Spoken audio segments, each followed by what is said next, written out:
Another one of the great pitfalls of perfectionism is that it never leaves the building. It never it never makes it out because you're just caught in that hamster wheel of perfectionism.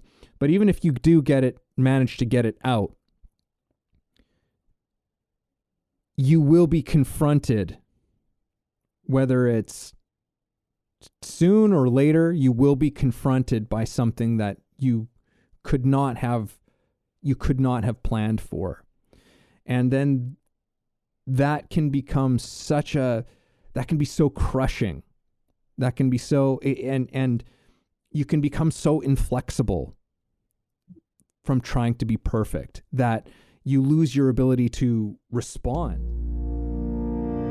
This is Way of the Artist with Brandon Colby Cook and Evan Schulte. Identifying your blocks and demystifying your struggles so that you can claim your own path and make your life a work of art.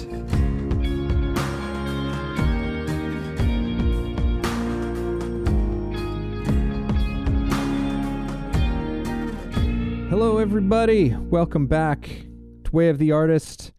We've got another conversation, as you would imagine, tuning into a podcast. That there's some words that are going to happen. So that's what we're going to do. This one, no apologies and no perfectionism. This one, I'm excited to get into this. This was a seed of a thought that I had on a walk this morning down the beach, feeling very meditative and just with my thoughts, all of those things. And I had this thought, or this awareness, I suppose, about myself and what I'm doing as a teacher and even as a podcaster and things like that. And realize that there's this very subtle, or maybe it's not so subtle to some people, but this apologeticness that I sometimes have about the things that I do.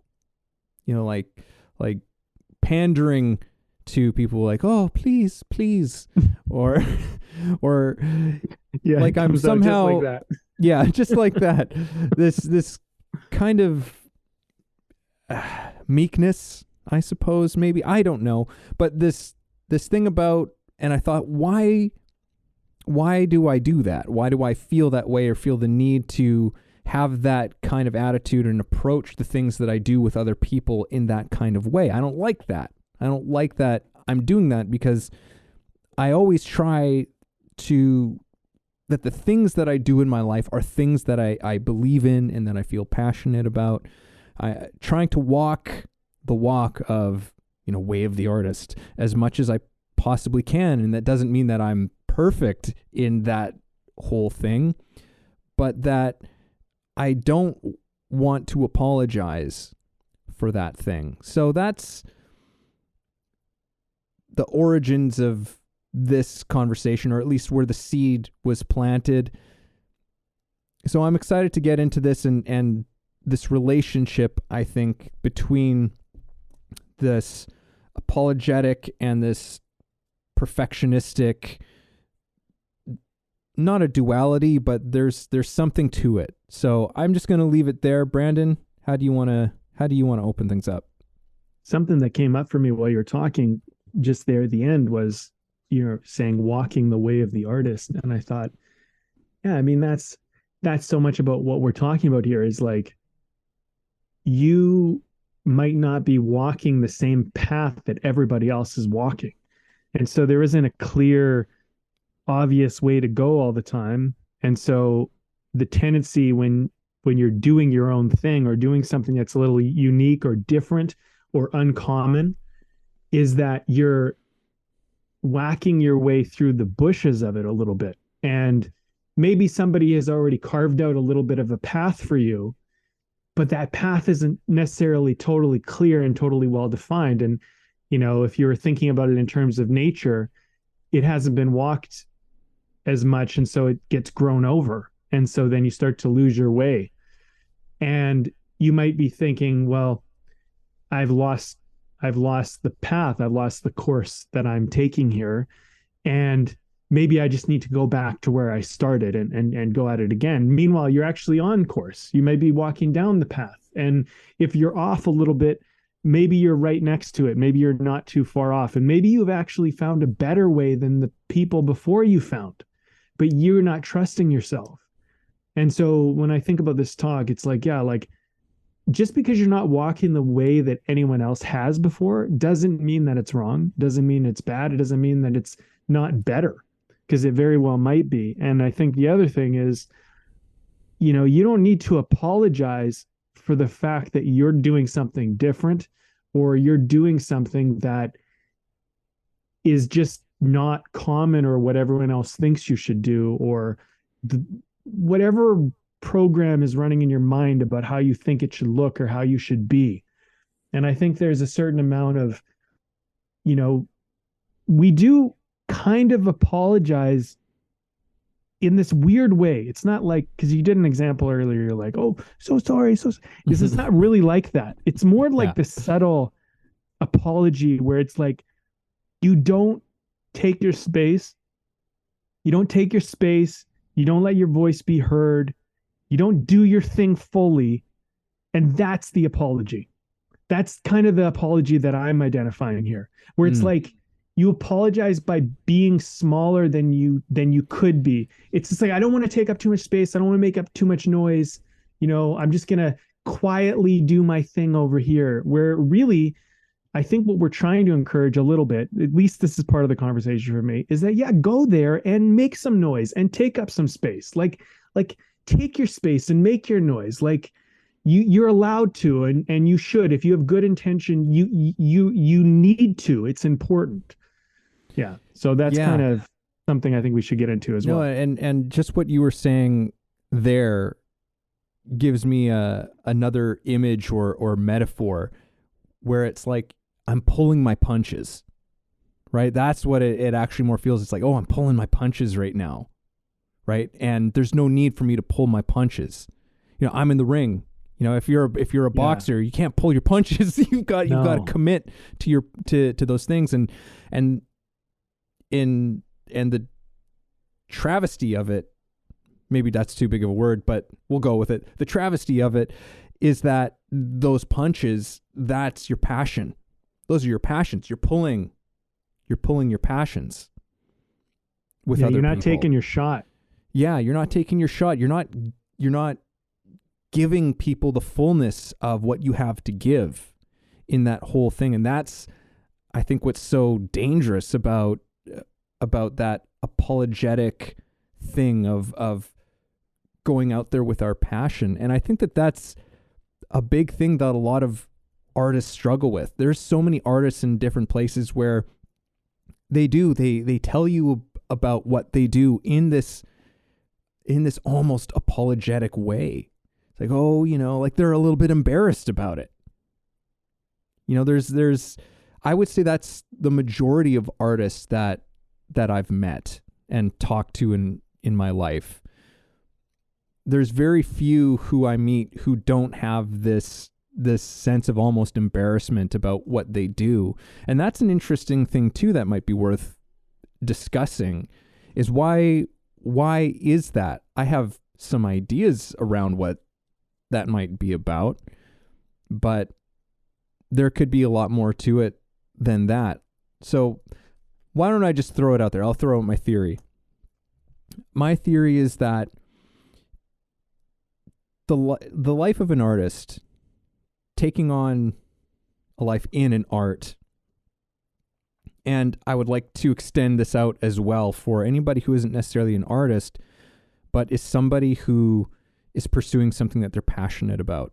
Because that's really what it is. That's really what an artist is doing. They're committing to doing a passion.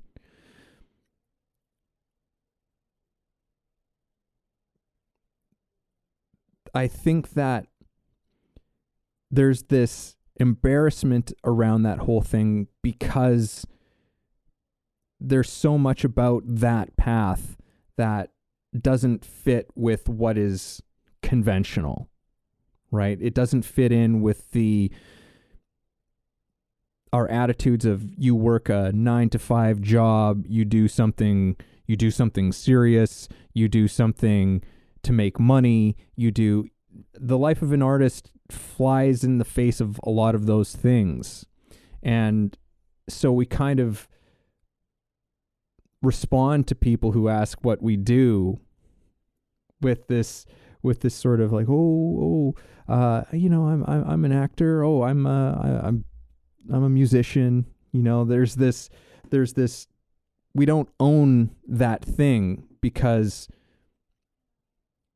I think that there might be a fear that people won't take us seriously, right? That people will find it funny, and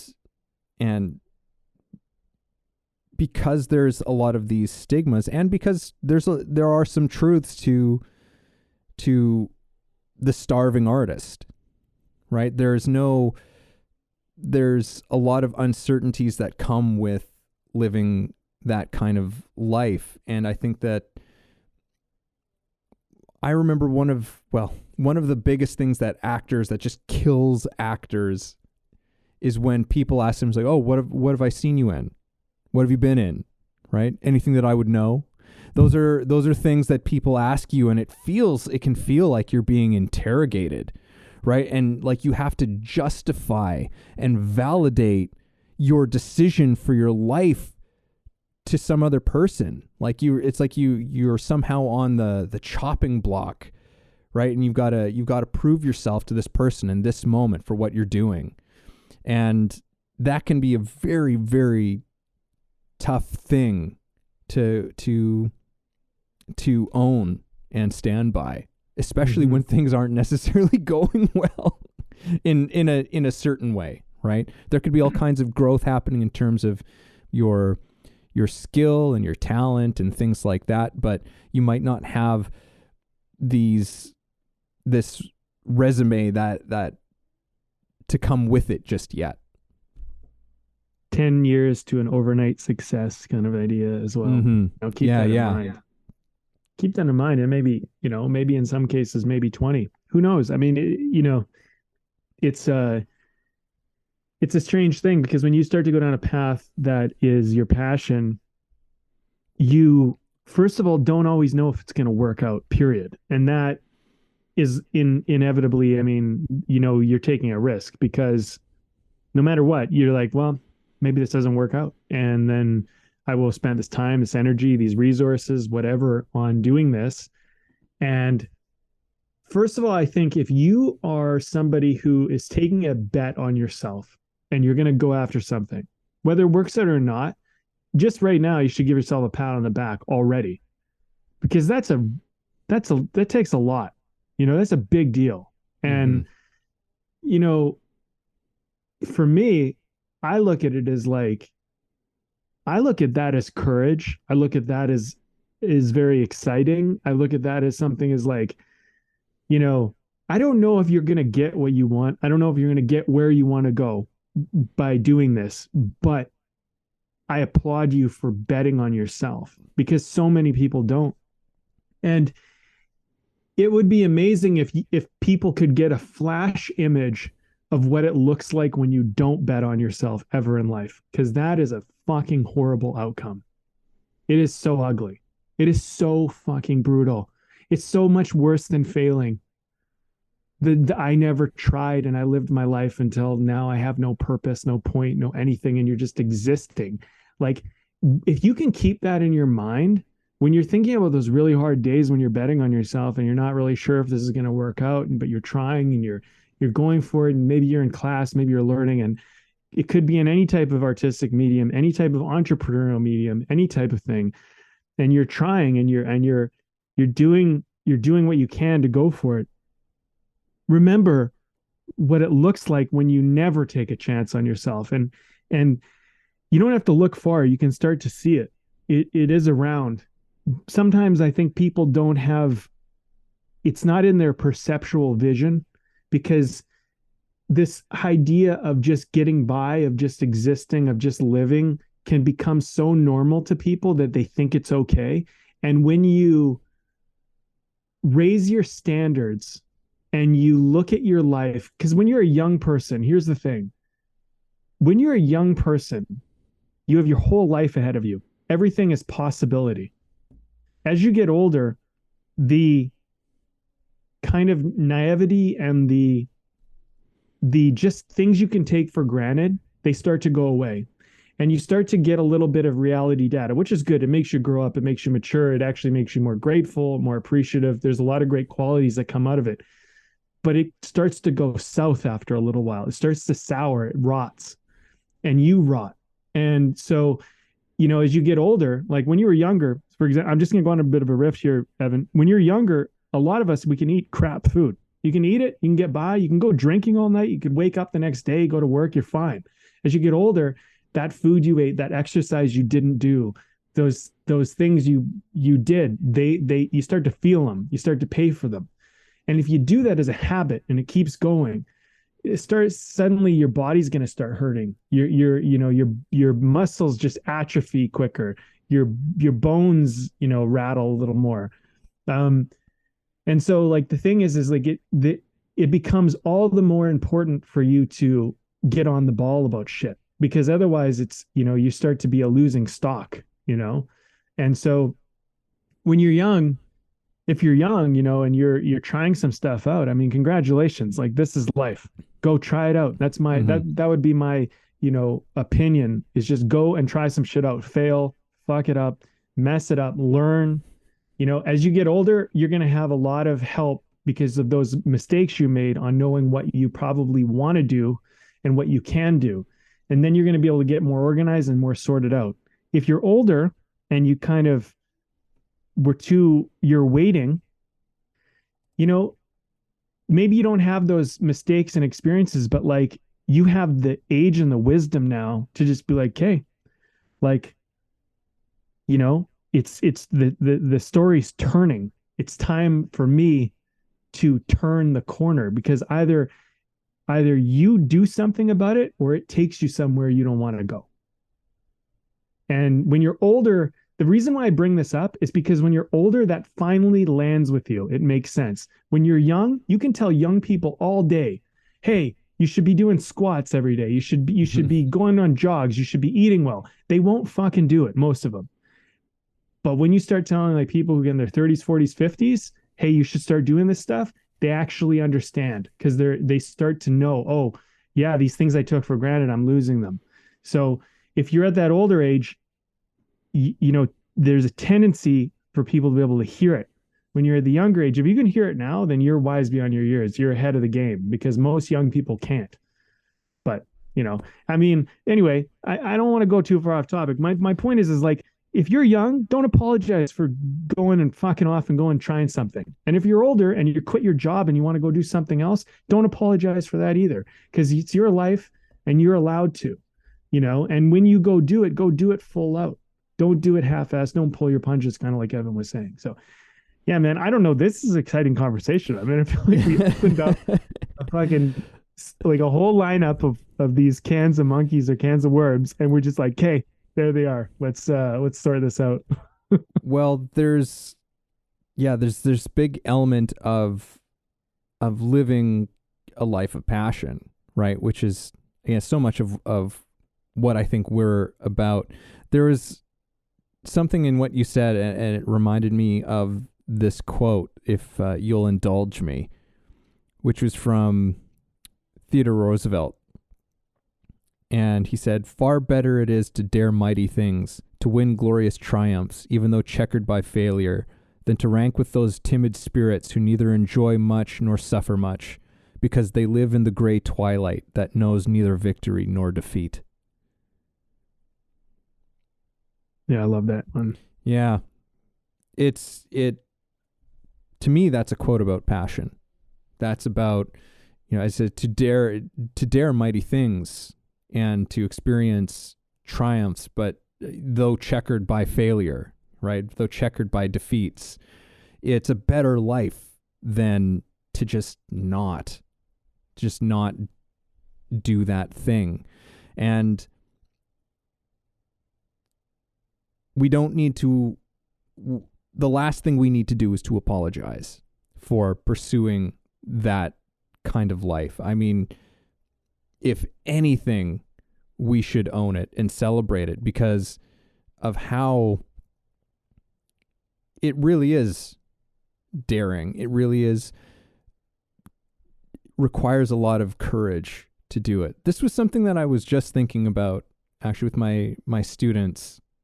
My latest, round of acting students right now is it really struck me in a new way, or sometimes it's just like a reminder to me that I go, wow, here's a group of people who are going after this thing, who are going after this passion, this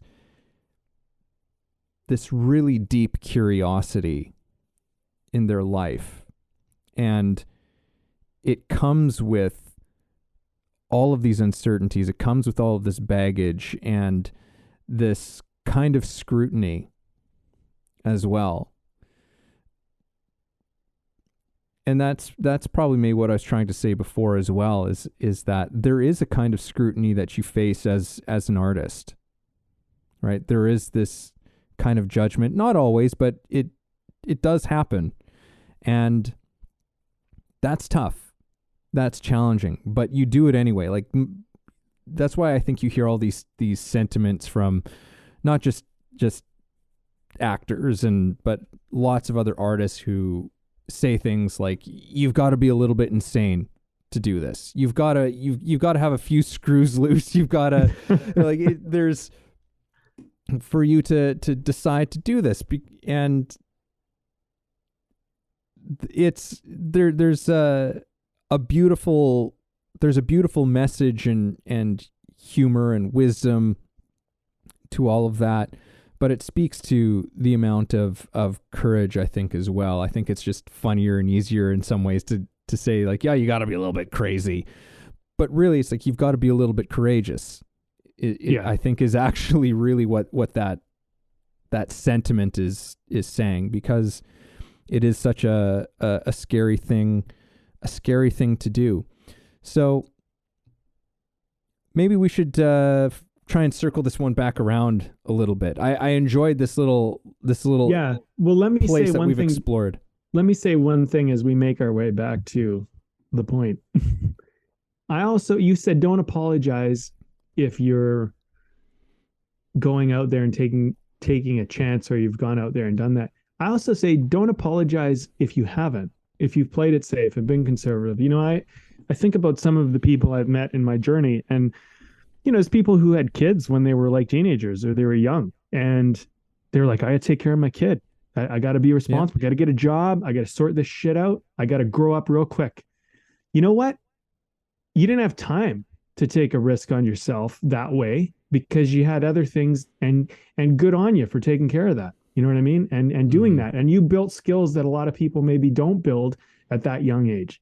And if your kid's a little bit older now, things are a little bit more sorted, you've got some wisdom, some balance with that, maybe now's when you take your shot. You know what I mean? And there's nothing wrong with that. Life doesn't work the same for everybody. And some people, they get, they're born into families where their parents, like 3 years old, they're at a commercial, they got headshots, they got set up, other people, they didn't even have parents, and, like they're 18 or they're 30 or they're 60. And they're like, you know what? I think I want to try this acting thing out. You know what I mean? Mm-hmm. Like, who knows where you began? You know what I mean? And how you got there, you don't need to apologize for that. That was your life. That's what got you to this point today, and so you're going forward. So, as we're talking about this, it's not perfect. Your life is not perfect, and you don't need to apologize for that. You know what I mean? And that's, I think that's really the point. Like, it's, there is sometimes this demand we have on ourselves where we go, I got to do this perfectly. But there's also this thing where we think we're so flawed or so damaged that we're not accepted. We're not enough. And it's like, you don't have to be perfect. If actually, in some ways, I would say the more flawed, the better. You know what I mean? In some ways, there's going to be more raw material, I love it when a client comes to me and they're a new client, and they're like, yeah, like this is my life, and it's just filled with this stuff that they're like, you know what? I'm like, that's gonna be that's gonna be in your story. That's gonna be in your movie. Those Yeah. are those are things that the young person that has all the right education, the right encouragement, all that stuff, they don't have that stuff. And that's what you're going to use because that's your benefit, right? And it doesn't have to look perfect. You don't even know. It might be perfect.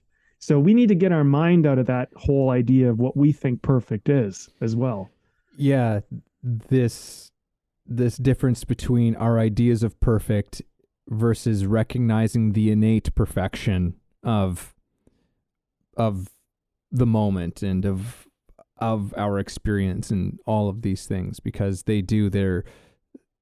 our imperfect lives create all of these beautiful things and capacities and make so much of who we are. And I think that a lot of what we have to give, I often say to people that look at a pain point in your life, and that has, like, one of the most painful things in your life, that often has a lot to do with the place that you have the most to give, right? When you can speak to someone's pain in whatever way that you have passion, when those things can meet, man, that's a powerful thing. That's a very powerful thing. So it's that imperfection becomes a perfection in a large way. There was something that occurs to me possibly about this perfectionism and this apologetic thing and this connection that let me say it and you tell me what you think, Brandon, because this is like a hypothesis. This is a theory of some kind. I think that part of that apologetic nature is actually the consequence of trying to be perfect, of going for perfection. Because in trying to be perfect, we can't be perfect. We have all of these things that are flawed, all of these things that haven't gone the way that we want them to go. And so in that pursuit of trying to be perfect and knowing that we don't actually live up to that, we have this, it's almost like we have this apologetic nature to make up for that whole thing. Does that make sense? Yeah, I agree with that. That makes a lot of sense to me. I think that there's a certain amount of, we apologize because we're not perfect and we can never be perfect. And then that keeps you in this stage of apology because you're like, yeah, I'm sorry. It'll be better. Or like maybe the other side of this, something that kind of spurred on for me a little bit, at least I've seen myself doing it this way. If I'm perfect, then there's no like chink in the armor. There's no vulnerable spot, right? There's no weakness. Mm-hmm. And so sometimes when I get caught in perfectionism, it's just me trying to I'm trying to plan for everything that could possibly go wrong. And you patch this hole and patch that hole potentially or whatever. And then all of a sudden you're like 10 more rise. And you're like, okay, well, I'll take care of those. And then you do those 10 and then some more appear. And they just keeps going. And then as you learn, you just see more and more little vulnerabilities and weaknesses and things in your game or what you're building or whatever. And I think at a certain point, you just have to be like, okay, like, you know what, like this is never going to be everything. It needs to just, and you got to think about it too. This is a thing I find I lose perspective on. So maybe others can relate. But when I start with something, what I think I'm trying to do is usually so simple. But as I get into it, I'm like, but I'm actually trying to do this, this, and this. And it's like, and then this, and this, and this. And there's all this stuff I'm trying to do. And I could equate it to like giving you a metaphor where it's like, look, I'm just driving from here to there, or I'm sailing from here to there, or whatever it might be. And you're like, I just need a sailboat so I can go do this. And it's like, great. Okay, but I need to learn how to sail. Okay, rightfully so. Okay, I need to plan and get some food. Okay, you probably need that. Okay, some provisions, some food, got the sailboat, learned how to sail.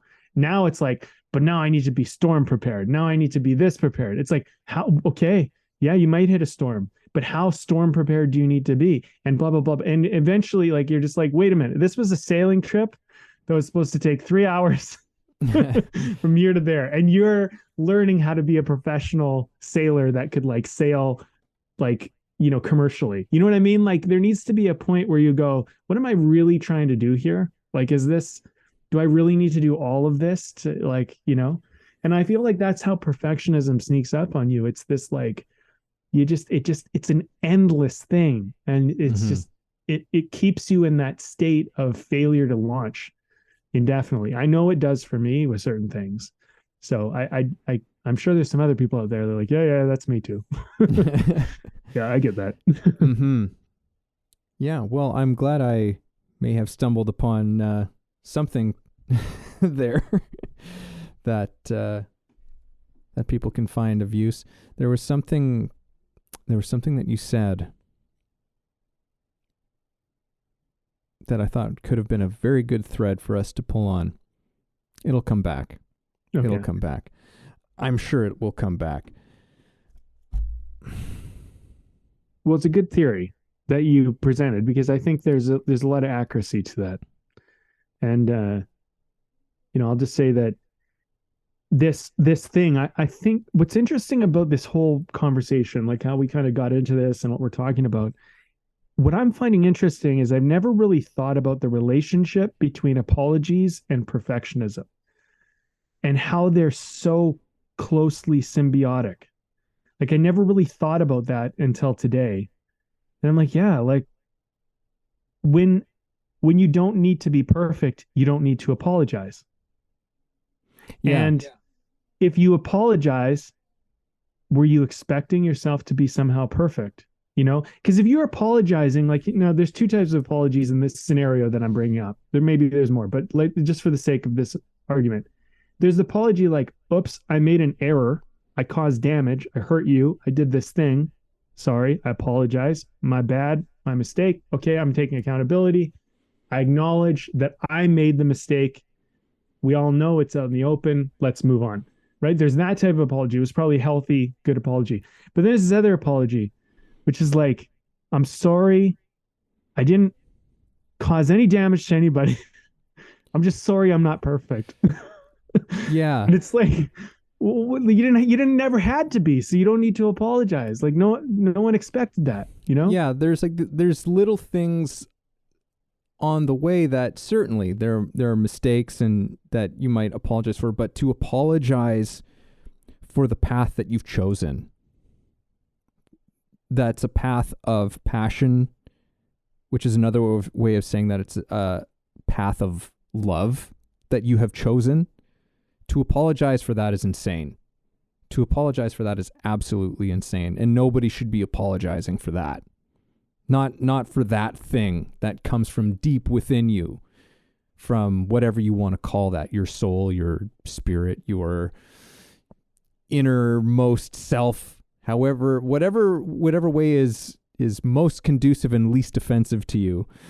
That's the thing. The thing that had occurred to me in what you were saying. Thank you for filling in the gap, Brandon. Is that if you were perfect, you wouldn't be human.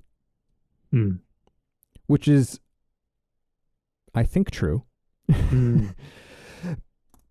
But because if I really think about that, and this pursuit of perfection and trying to be perfect is an insane thing to do, not only because it's not possible, but because if it were actually possible, if we just try something on for a second here, imagine that there was a perfect human being that was just perfect in every single way that you could possibly imagine. They never make mistakes. Things always go in the direction they want things to go. They basically have everything that they want all the time. That person wouldn't be human anymore. Like, that's so much of what makes us human beings is our flaws, is our fallibility. So in many ways, you would become useless to the rest of society in a kind of way, because you wouldn't even know how to relate to people. Because you wouldn't understand people's struggle. You would be a kind of psychopath when I think about it. You would be a type of psychopath. Narcissists often think that they are unflawed, right? Like people with NPD, narcissistic personality disorder, they often think that they're unflawed, and it's actually a major gap in their perception of reality, because they don't see where they're flawed. They don't see where they're making error. And how would you ever fix something if you didn't think you did anything that ever needed fixing? If you just thought you were born perfect, I am perfect, the world revolves around me, I'm so great, and all these other people, like they're the ones with issues, that's a sign of not only being like lacking a huge amount of like self-awareness, you're like lacking it. But usually people who are flawed, we don't always realize all our flaws either. Like sometimes we don't even see them as flaws. Other people see them as flaws and we see them as benefits.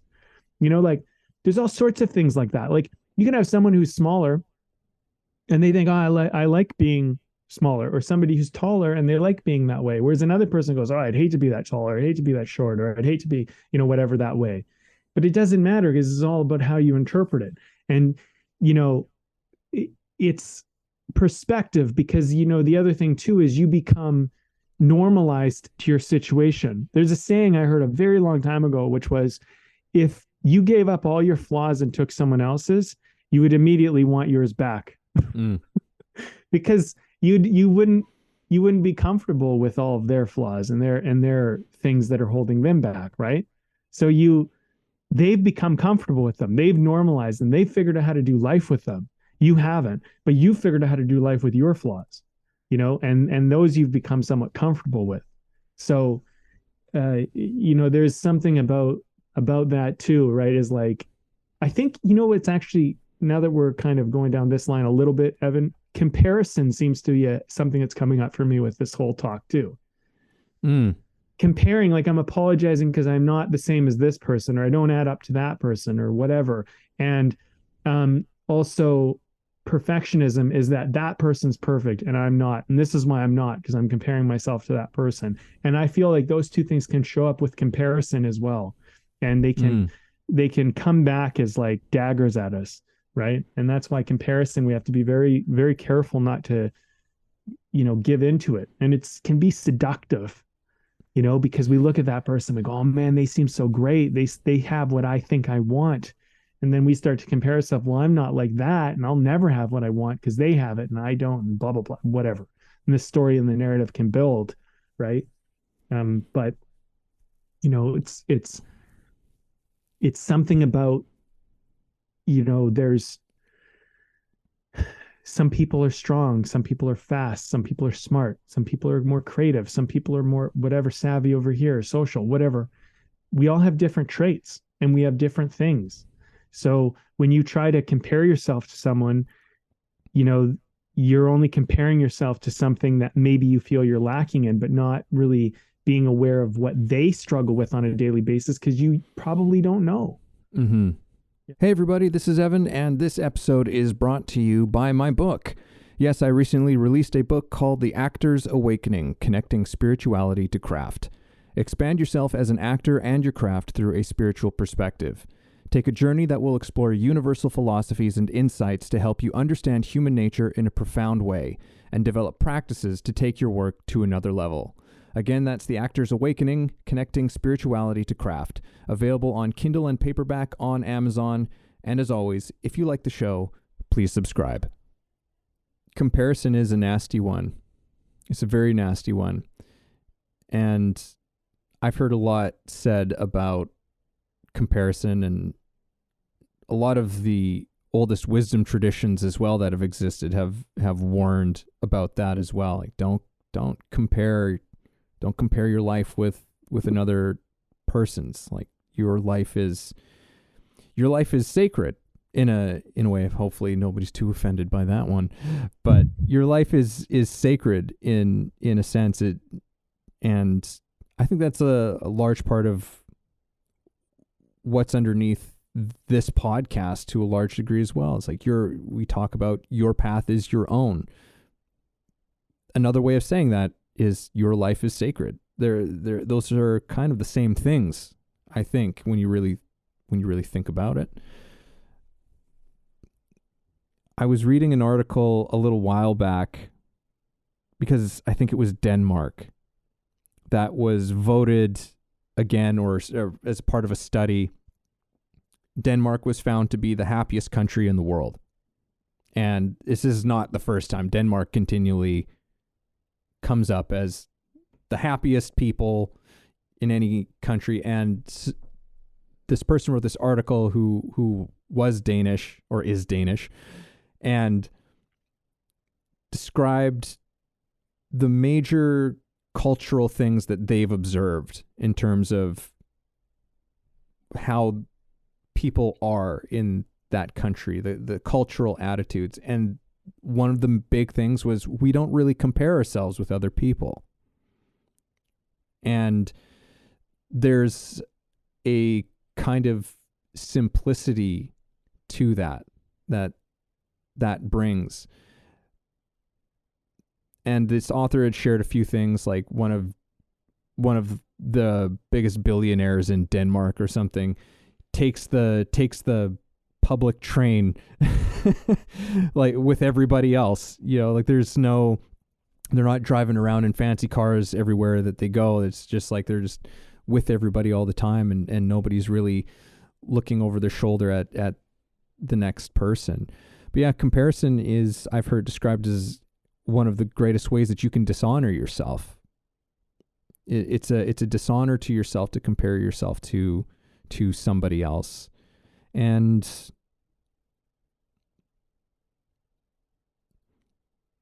I think that's true. Mm-hmm. I think that it's also doesn't go far enough. It's such a superficial thing that leads to. It's exactly what I was thinking.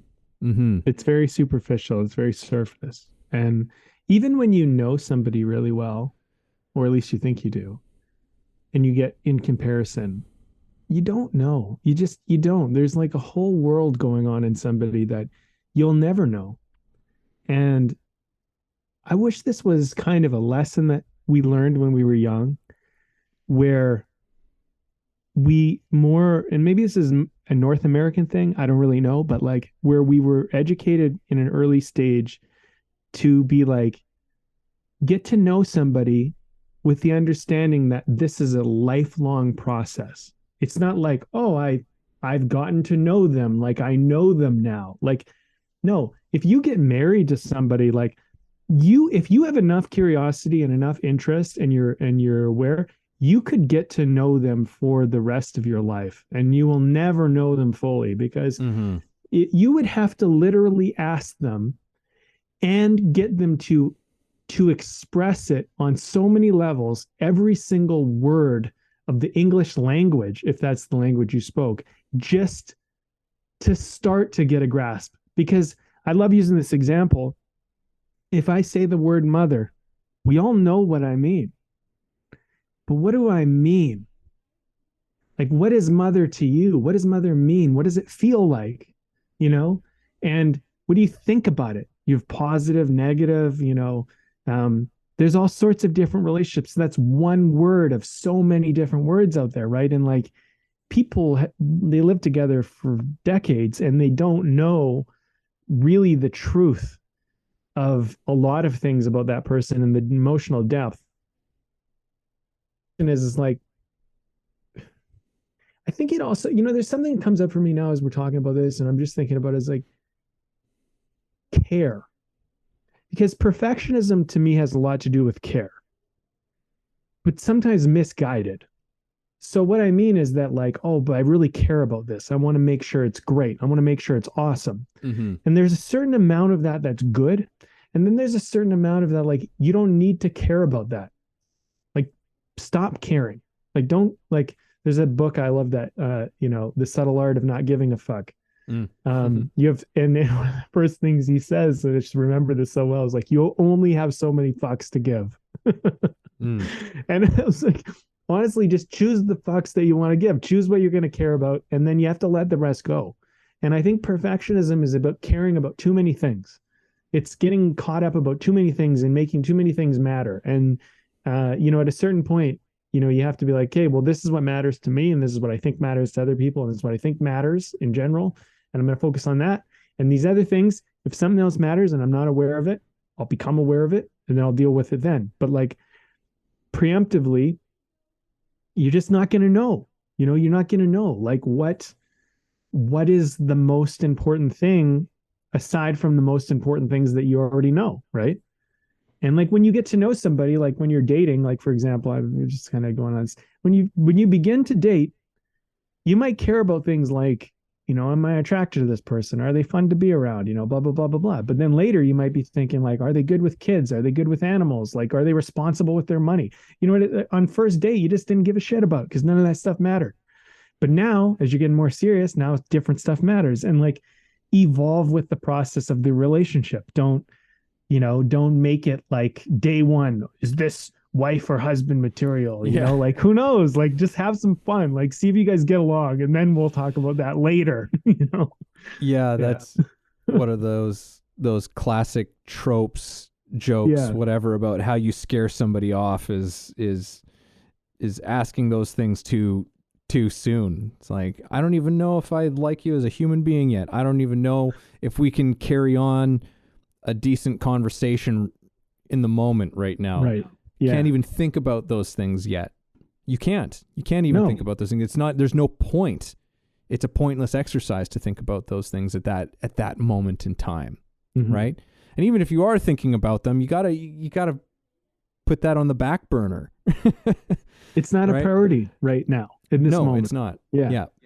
And I think that's something too, like with, for example, for people who maybe want to launch an artist career or an entrepreneurial career, focus on what matters right now.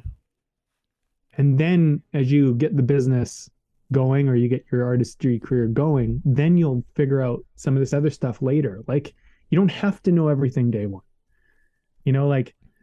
Like how scary it is.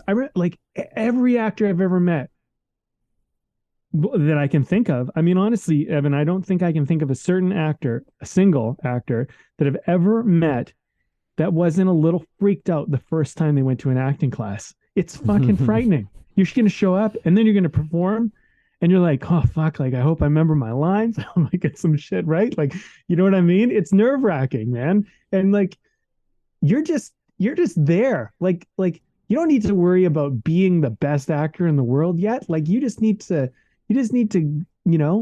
just show up, say your lines, do whatever you need to do on day one, if you've got a good teacher, hopefully, and like they can just guide you through the process and like, ease you into this whole thing. Cause you're about to enter a whole big world.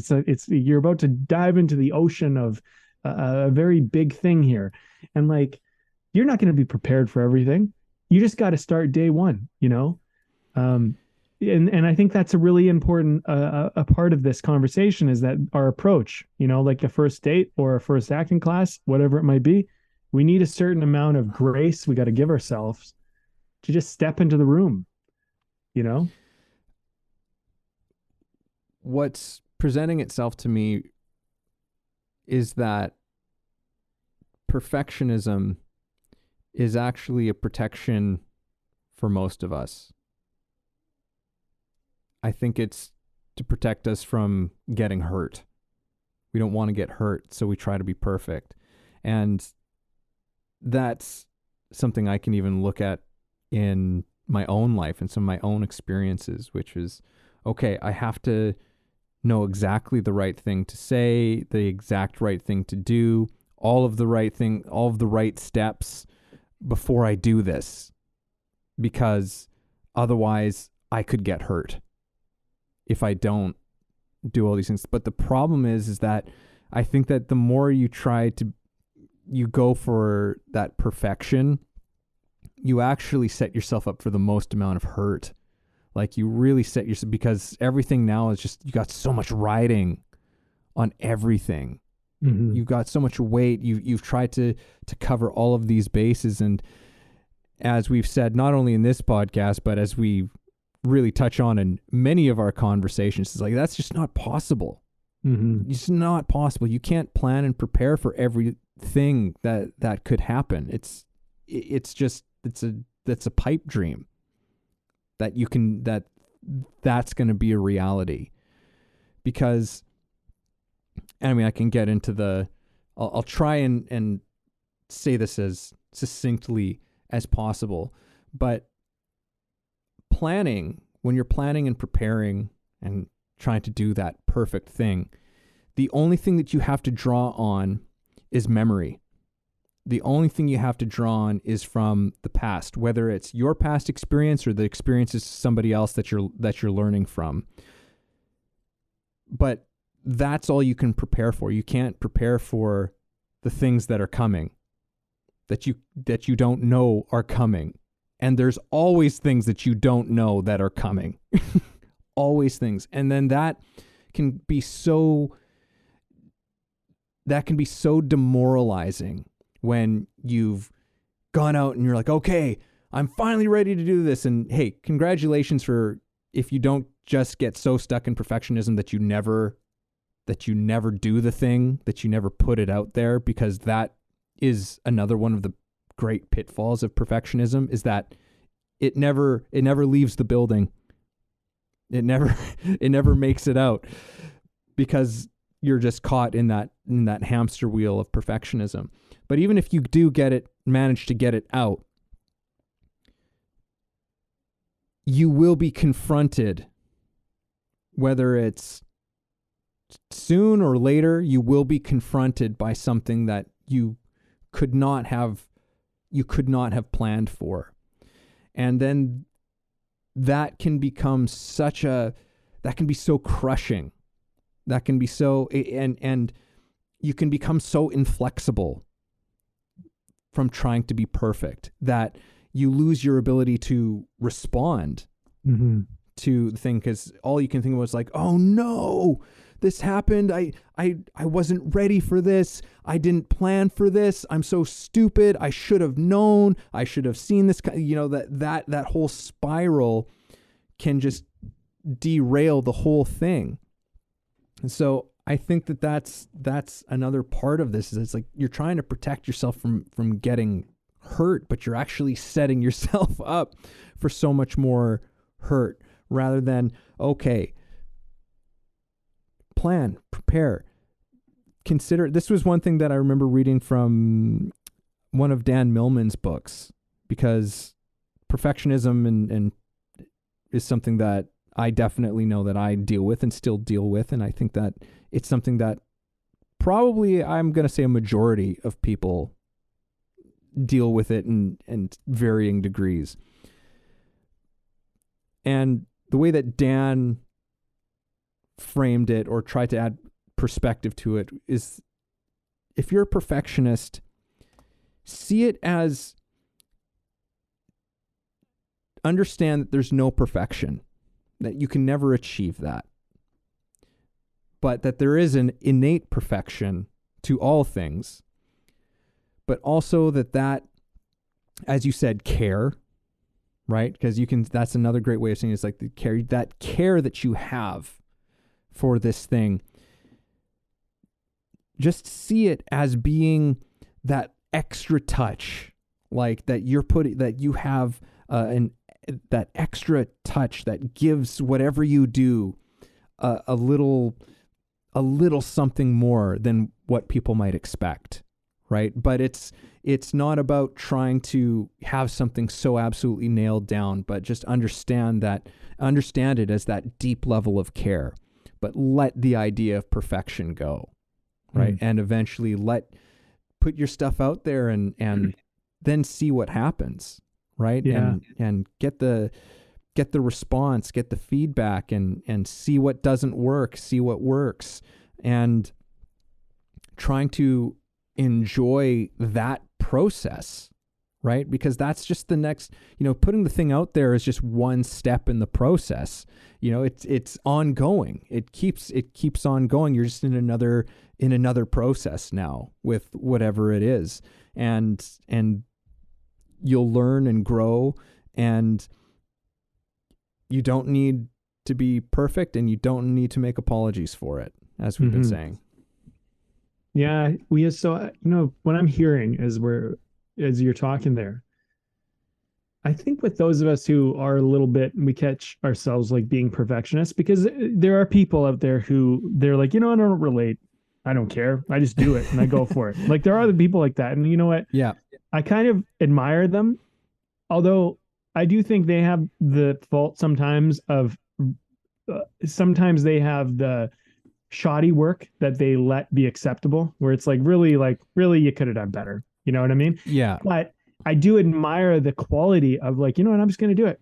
I'm just going to go for it. I'm going to do it, whatever. And I think like for myself, there is a little bit of both, because I am a true believer in that you need to learn by doing and by making mistakes. So I'm willing to try and fail and mess up. But then there's another part of me that's very much like, okay, I kind of know what I'm doing now. So you need to get your shit together and you need to do this well. And there's this bridge I cross with everything I do. Whereas when I start, I tend to be a little bit more like, let's just go for it. But then as I learn that craft or that skill a little bit more, I find myself more in the perfectionist zone, where I just touch it up until it's like too much. And then I just can't let it go because I've touched it up too much. So I do find myself in both parties to some degree.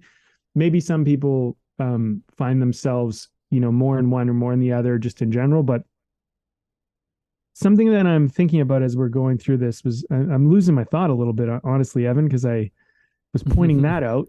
And yes, this is it. So where perfectionism becomes effective and where it becomes ineffective. I've done this thing. Let me take a few extra moments to think about it and just touch it up a little bit, because maybe I can make this a little bit better. Maybe I've rushed it a little bit, and maybe taking a moment, that could be in time just to think about it, just to process what I've created here, instead of just being like, okay, like just get it out there. Like I noticed this with early on in my writing career. If I wrote a first draft, I was so excited about it. I'm like, everybody read it. Now I'm much more like, let me do a redraft. Let me take a day at least to think about this, but probably a week. And let's just ruminate a little bit about what I wrote now.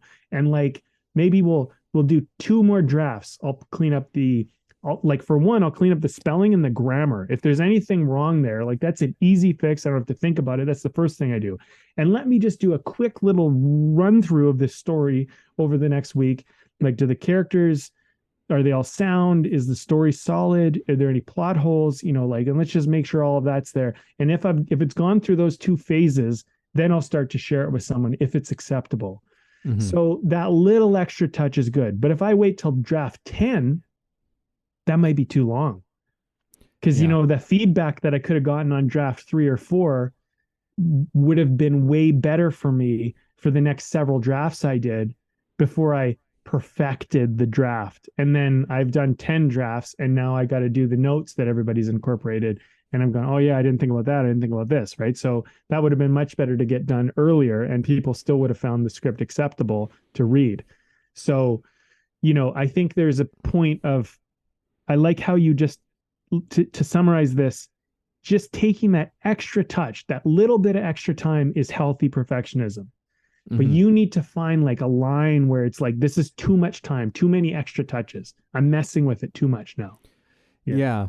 It's that question of balance, and anything that you can do, you can overdo and you can underdo. And I think that that's something that you've brought into this picture as well is that, on the flip side, there can be the people who just dive in, and there is something that I really truly admire about that.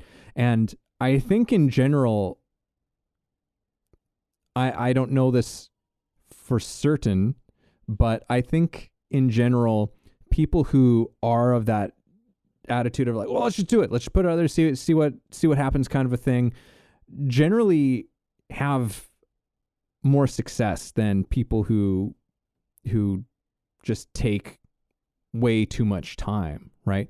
But with that said, I know people as well who rush things, and then the sort of vision of what they had in mind doesn't come together, because there were maybe some fairly obvious things that could have been addressed had you just taken that extra second. And I think that, anyone listening to this, you probably know which side of the spectrum that you fall on this thing. We probably know who we are when it comes to this kind of thing. Like, oh yeah, I'm totally that person who just takes forever to do things. I'm fussing over every tiny little detail, trying to get everything right. And then there's the person who's out there, just like, oh yeah, no, I just jump in head first. Sometimes I don't even look what's over the edge. And I've, sometimes it's worked, and sometimes it's really blown up in my face. And usually when it comes to finding that balance, it means that you really actually have to make a concentrated effort to do the opposite. And this was something I also learned from Dan Millman in one of his books, The Laws of Spirit, when he talks about finding balance and how to find balance. You've got to swing too far in the other direction intentionally, because you'll usually have the tendency to underswing, to correct course. Right, that will be your thing. You'll to understeer in your correction. So you've got to really try to go too far back in the other direction. So if you're one of those people who who isn't caught in that perfectionism, then try to do something. Try to do that next thing by steering too far, what feels uncomfortably too far in the other direction for you. Which is maybe not uncomfortably, but unnecessary. Like it doesn't, because I think a lot of times when people understeer, they don't think it's necessary. And do more than what you think is necessary. Go overboard with it. Something I learned in driving was if you're gonna do a U-turn, turn your wheel as hard as it will possibly go, all the way in the beginning, because you can always let the wheel go, but you'll make the tightest turn you possibly can. And a lot of people, they screw up on U-turns because they only turn it halfway. And they're like, oh, I've and then they have to back up and they have to do all that crap, right? Turn your wheel as hard as you can in the beginning, and then release that as you make the turn.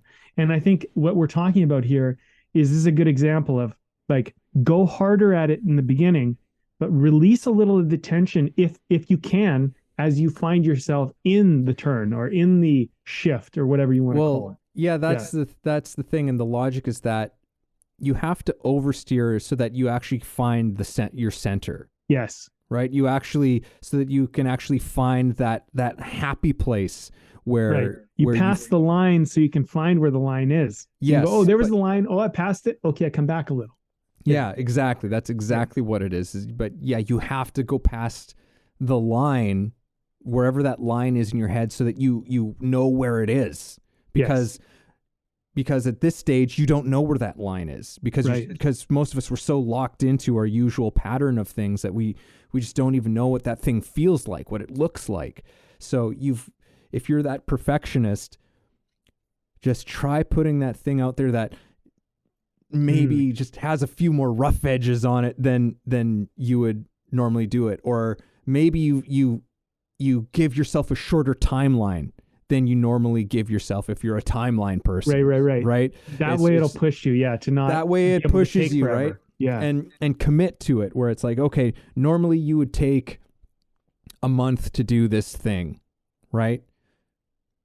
What if you have that time? What if you made it even less. What if you said a week? You have a week and put it out.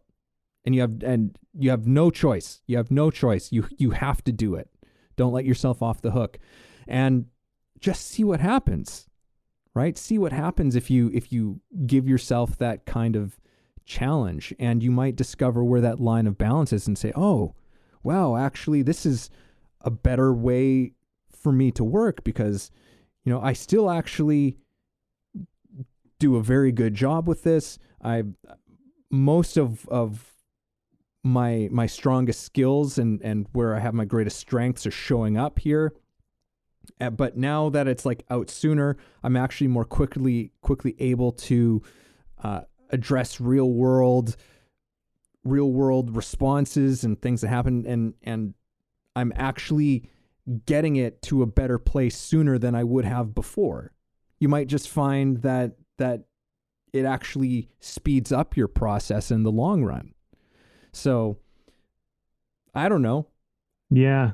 Oh man. Well, there's and on the flip side, I was just gonna say, and on the flip side of things too, if you're that person who, I mean, we're not focusing so much on that side of it because we're talking about perfectionists here, more so on perfectionism.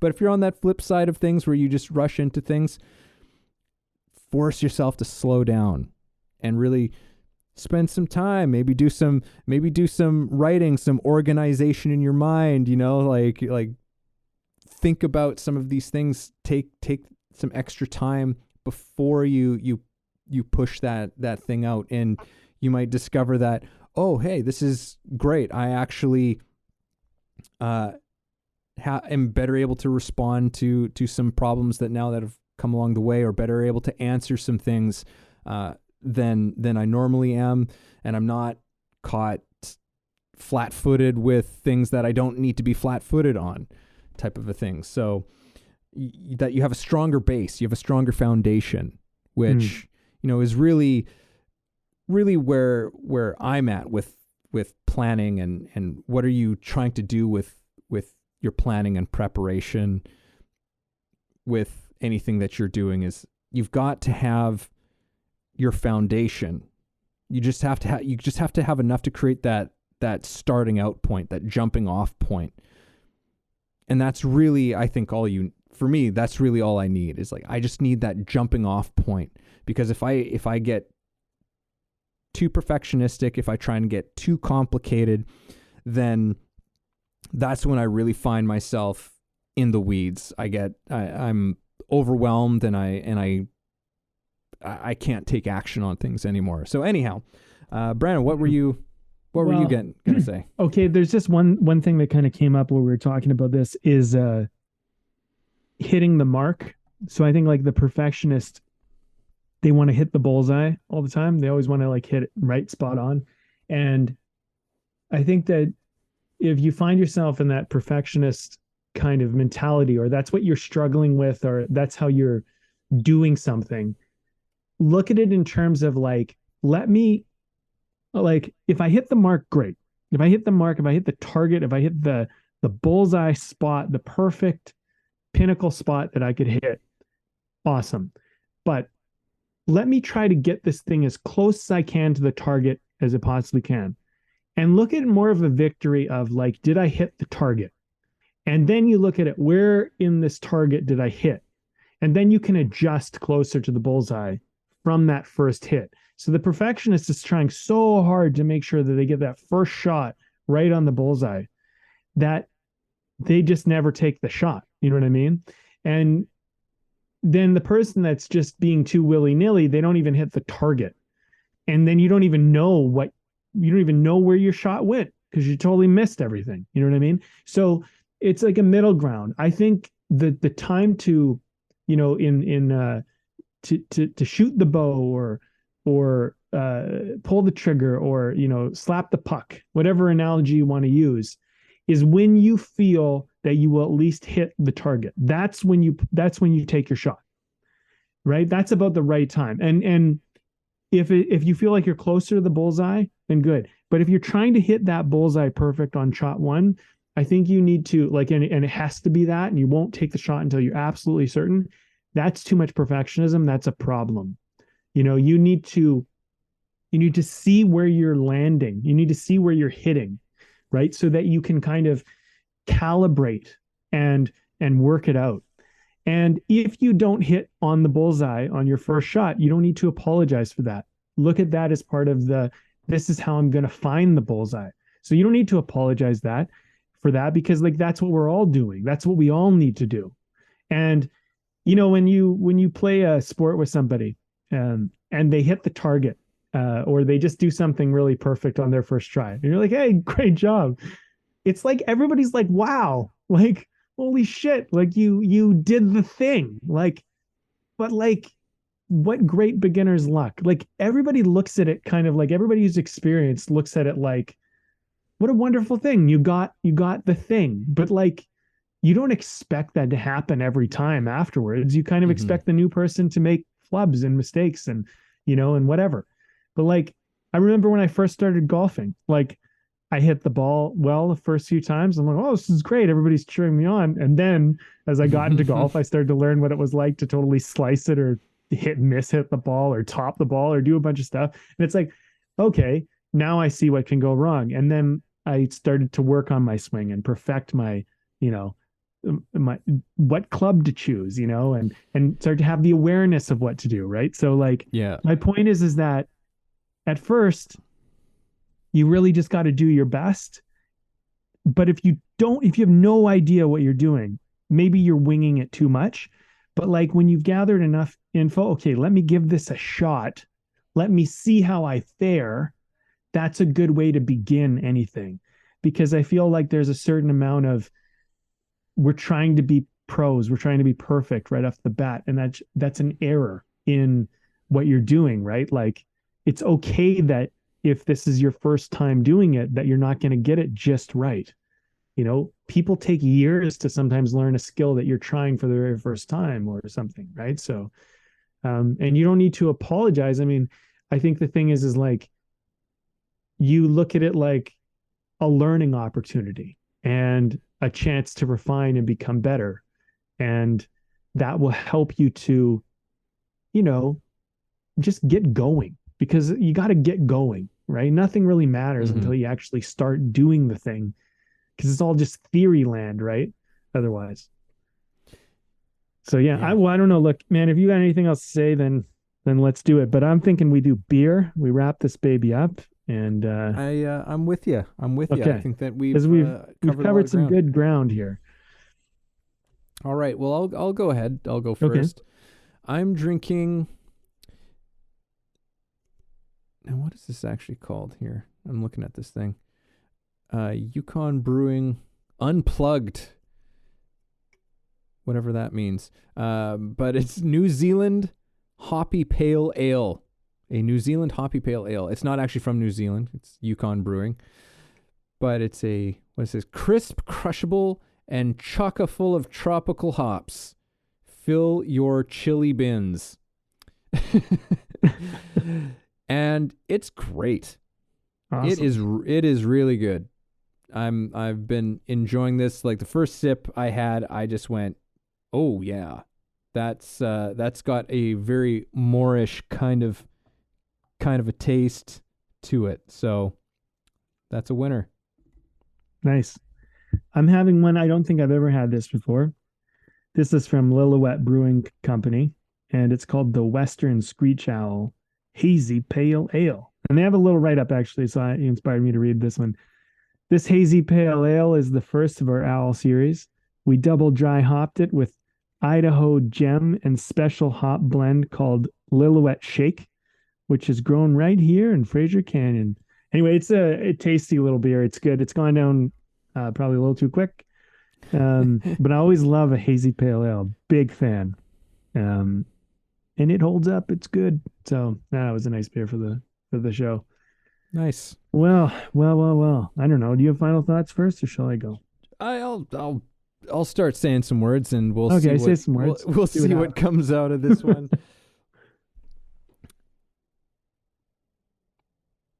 I mean, there was two aspects to this conversation from the title.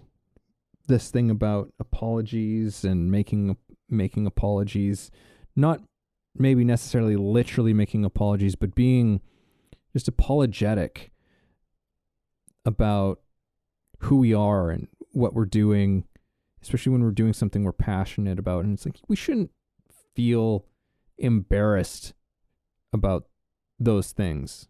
I think that's really where I want to come back to. We spent a lot of time talking about this perfectionism, and that connection between the two of them is very fascinating around the whole thing. But so again, remember that perfection doesn't exist in your ideas of it.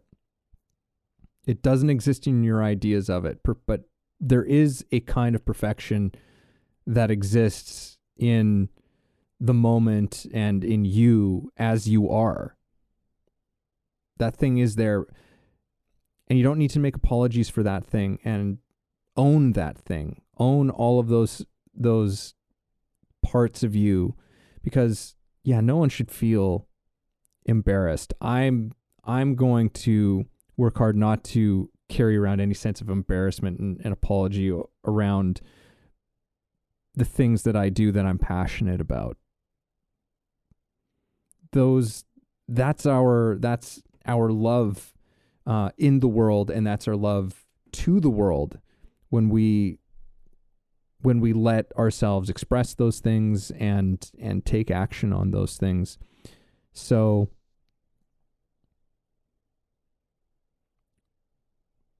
when you're acting from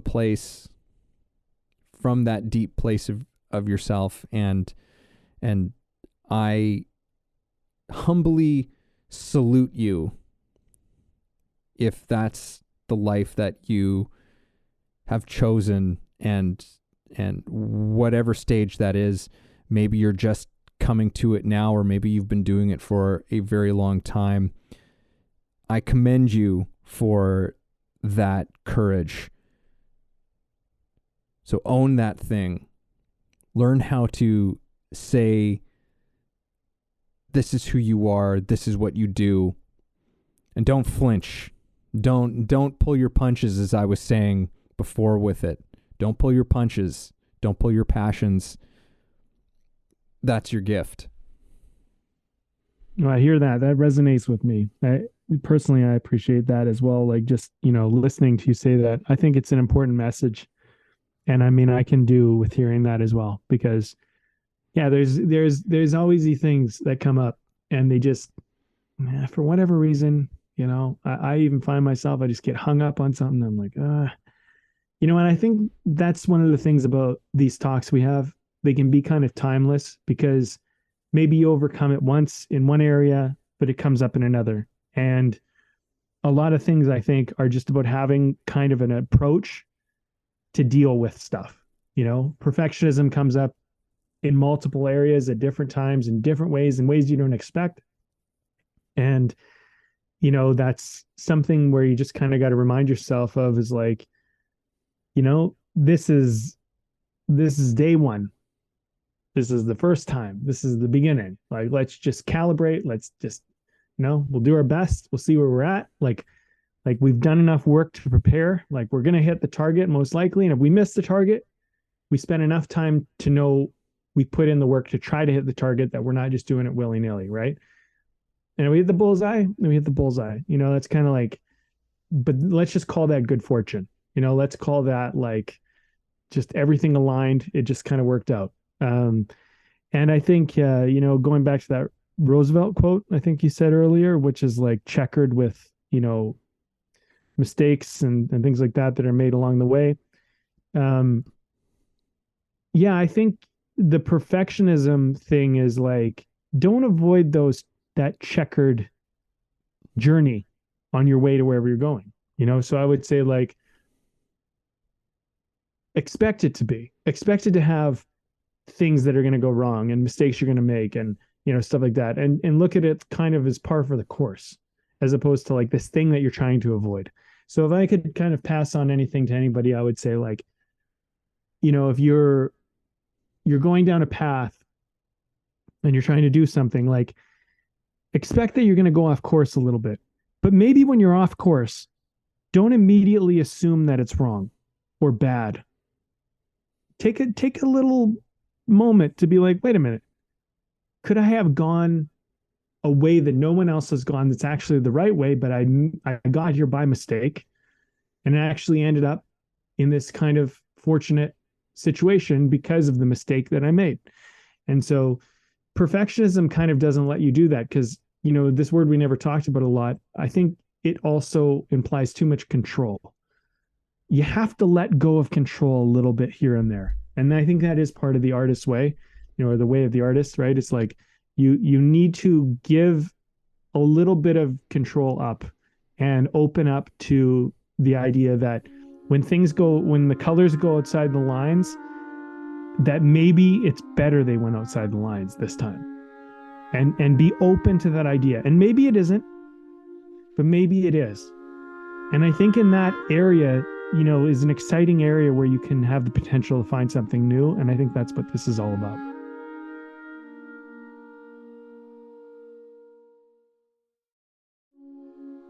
Thank you for listening in on our conversation today.